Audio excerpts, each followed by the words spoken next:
ബലഹീനമാകുമ്പോൾ, പെട്ടെന്ന് ഭർത്താവ് മരിക്കുമ്പോൾ, അവരുടെ വരുമാന സ്രോതസ്സായ അവരുടെ മക്കൾ മരിക്കുമ്പോൾ, പെട്ടെന്ന് ഒരു ആക്സിഡന്റ് ഉണ്ടായി അവരുടെ ശരീരം ബലഹീനമാകുമ്പോൾ, അൺഎക്സ്പെക്ടഡ് ആയിട്ടുള്ള എന്തെങ്കിലും ട്രാജഡി ഒരു കുടുംബത്തിൽ ഉണ്ടാകുമ്പോൾ, ലോകം പറയും, പാതാള ഗോപുരങ്ങൾ പറയും, സാത്താൻ പറയും അവസാനിച്ചു, എല്ലാം തീർന്നു. എല്ലാം അവസാനിക്കുകയല്ല. ദൈവത്തിന് ഇനിയും പ്രവർത്തിക്കാൻ കഴിയും. ഈ ചാരത്തിനകത്ത് ദൈവത്തിന് പ്രവർത്തിക്കാൻ കഴിയും. ഈ ചണ്ടിക്കൂമ്പാരത്തിൽ നിന്ന് ദൈവത്തിന് പ്രവർത്തിക്കാൻ കഴിയും.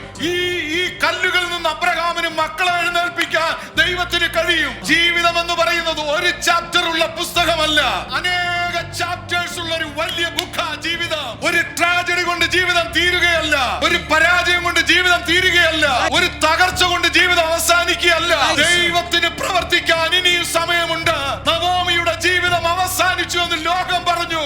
ഈ 3 വിധവമാർ എന്ത് ചെയ്യുമെന്ന് ലോകം ചോദിച്ചു. അവരും വളരെ പ്രതിസന്ധിയിൽ നിൽക്കുകയാ. ജീവിതത്തിന്റെ മുമ്പിൽ ഇരുട്ട് മാത്രം. ഞാൻ എപ്പോഴും പറയുന്ന ഒരു കാര്യം ദൈവമക്കൾ ശ്രദ്ധിക്കണം. എല്ലാ വാതിലും അടയുമ്പോൾ ഒരു വാതിൽ ദൈവം നമുക്ക് വേണ്ടി തുറക്കും.